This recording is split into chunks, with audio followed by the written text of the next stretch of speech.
Saka.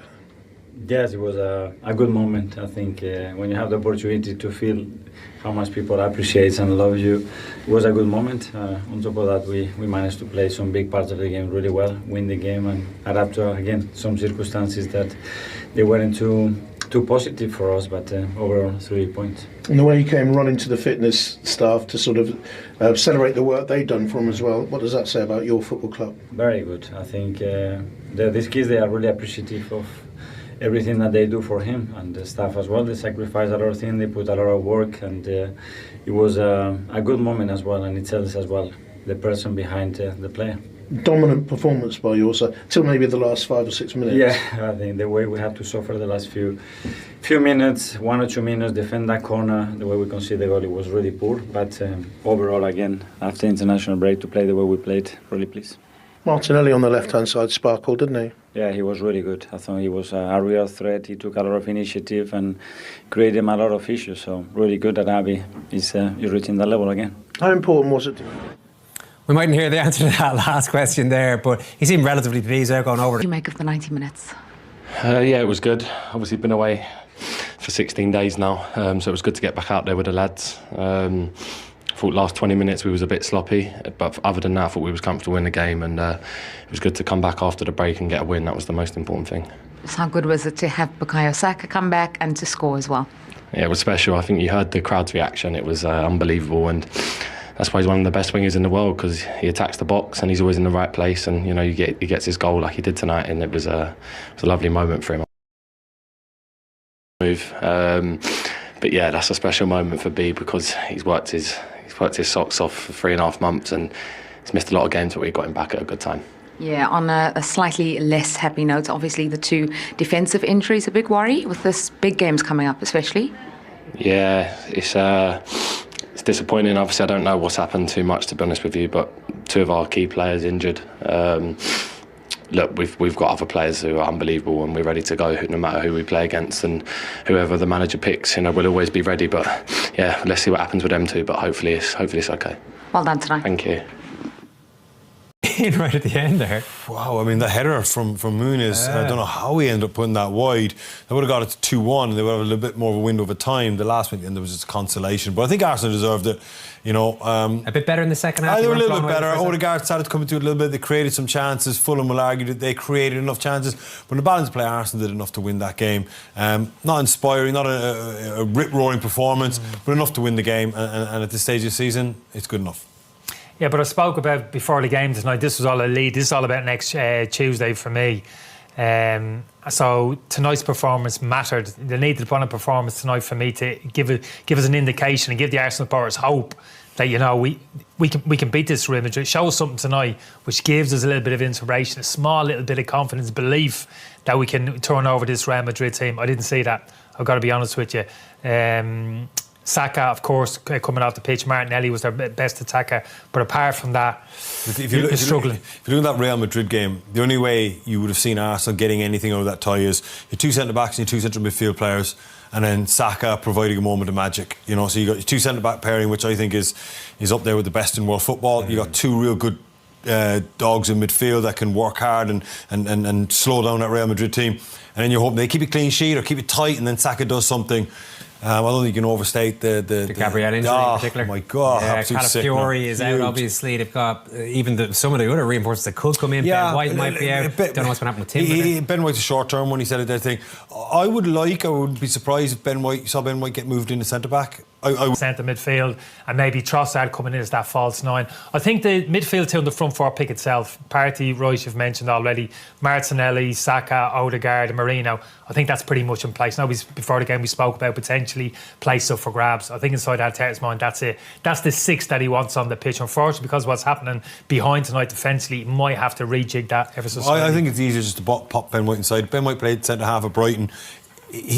He's a good fullback, but I think Ben White is capable of playing centre-back, more capable than Timber. And I think for the onslaught that you're going to get against Real Madrid, you're going to need pace, and Ben White has that. It's from centre-back to slow down those Real Madrid attacks. I think Ben White, just in my mind, I just look at it and think it looks a better fit. You're not convinced by Ben White at all? No, it's not that. I'm thinking of that Real Madrid front 4. I'm thinking of Mbappe, Vinicius, Rodrigo and Bellingham. And you know what? When I just picture them four in full flight, all that kind of combination, individual 1v1 ability, it kind of melts away in terms of the argument we're making, whether in terms of White or Timber, who comes in at fullback. Because I just think it's that's why Gabriel. You feel as if it's almost impossible. Gabriel missing is like Gabriel at centre back.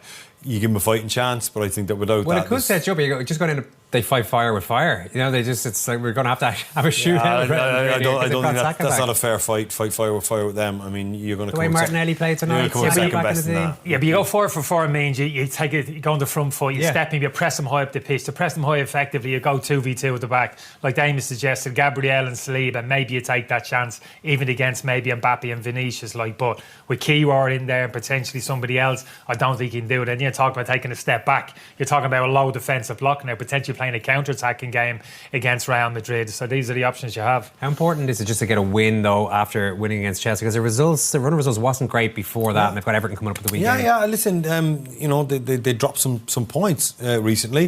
I think it's 2 wins in the last 6-ish, I think. In all competitions, going out of the Cup to Newcastle was a blow as well. So a win at this time, especially after the international break, I'd be surprised if the manager didn't mention that afterwards. They're coming back after the international break, players have been away, you want to get your players back in the building and start getting it right for the Real Madrid game. So a win is a win, it's a decent win, and the performance will be forgotten about. Okay, most importantly, my 2-0 prediction was ruined near the end. We were actually all got within 1 goal of a correct prediction in different ways, but it was a 2-1 victory for 8 minutes and he gets his goal.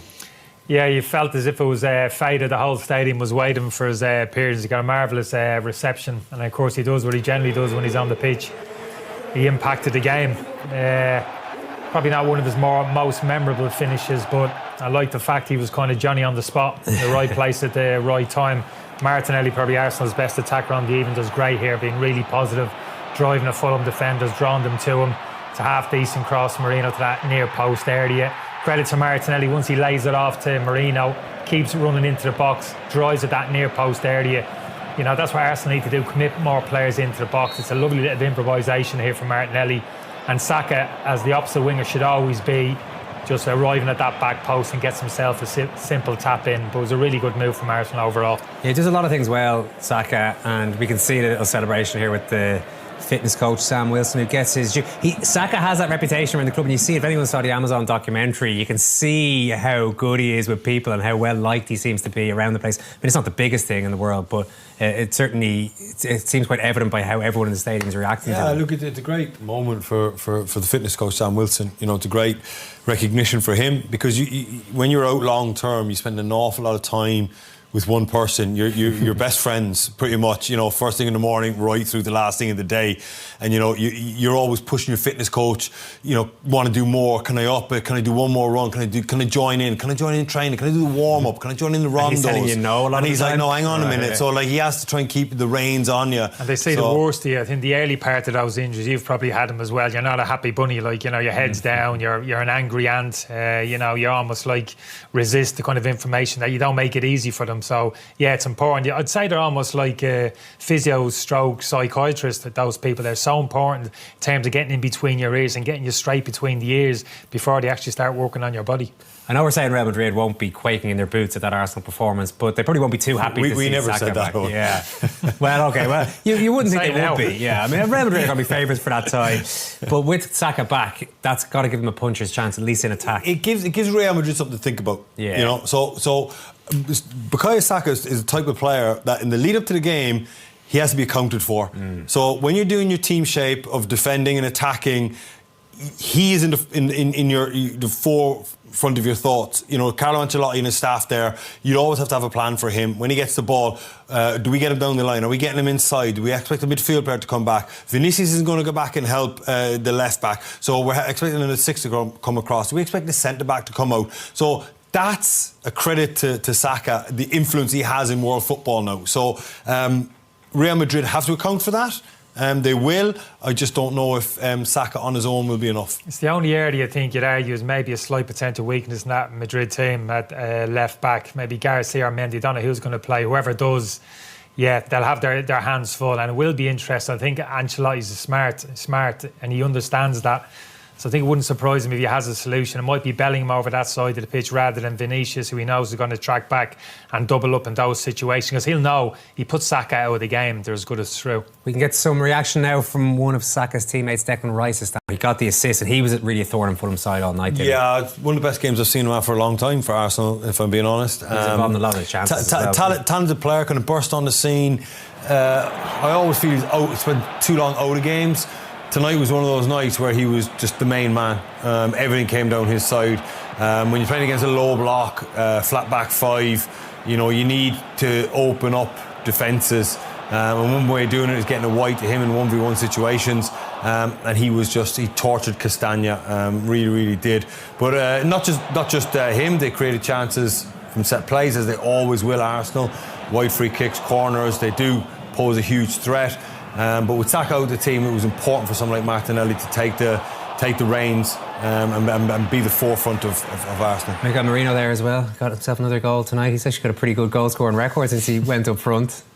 Yeah, no, I'm gonna fight his corner a little, because you have to remember he's a centre midfielder. He's been centre midfielder, shifted up to centre forward and said all the best.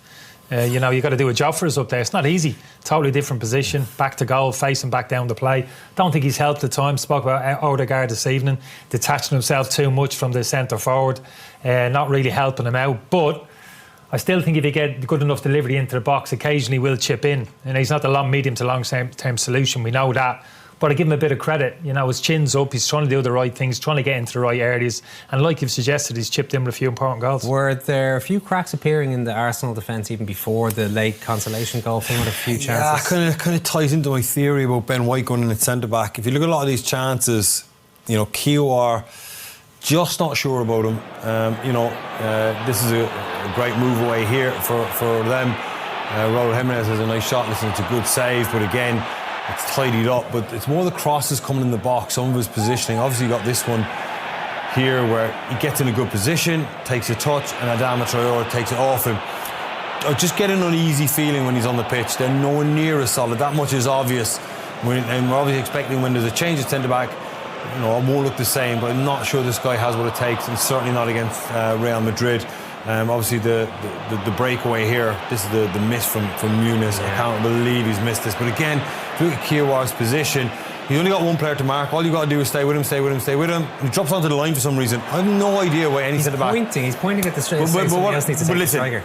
Yeah, but you're centre back, you're one on one. There's only one in the box right now, two centre backs. Okay, there's one arriving. Maybe he gets taken by the run there of Pereira. But still, go and take Pereira. You don't drop onto the line, and then obviously the goal comes as well with him. Look, he's got Muniz. His first instinct is always take a step back, and that's why he doesn't get close enough there to Sessegnon for that header. I think you got to be touch tight in the box, and I think his first instinct is always take a step back. That's a protective thing. I want to give myself space and time to make a decision. I just rather him go and engage. Like you said, if Muniz had scored that earlier chance, then maybe there would have been a bigger window to get an equaliser. As it was, it ended up being a consolation goal for a player who is capable of scoring these off the bench. Yeah, absolutely. I thought they were better Fulham second half with the substitutions that they made. Lewis Kelly here, I thought, had a very dodgy second half. Made a couple of mistakes. That's a big worry. He has a double deflection here. Don't get me wrong, off Saliba. Look at Lewis Kelly here. You don't have to win every single ball. He's a lad who's got a lot of confidence, a lot of self-belief. But sometimes that can work against you. You can't win every single tackle that you're involved in. Should have been dropping into the space early and allowing Sessegnon to have that ball to his feet. He didn't. Sessegnon got into the space, and then it's that domino effect. Arsenal get dragged across. Saliba's a little bit unlucky here. He's in a decent enough defensive position, goes through the goalkeeper's legs. But that had been coming. Arsenal, Fulham had a lot of chances second half. I'd make an argument there, like that as soon as that ball gets the other side of Lewis Skelly. I know there's a theme where centre-backs don't want to come out and they're told to protect the goal. But I'd like him to see him slide across there earlier. Fulham didn't have a lot of players in the box. I think it was only the goal scorer and Saliba. I think if you slide across there and engage him higher up the pitch, but Kiwior just got caught in no man's land. He's not protecting the near post. He's not helping Saliba. He's just floating outside the width of the goal. So again, technical stuff, but some of his fundamentals, I just get a little bit. Well, that's a massive worry. I mean, if he can't do the fundamentals in terms of what's coming down the road, you're in trouble. He's just not good enough. Simple as that. Centre half or left back, he's not at that level. Let's have a little look at what is coming down the road by looking back at what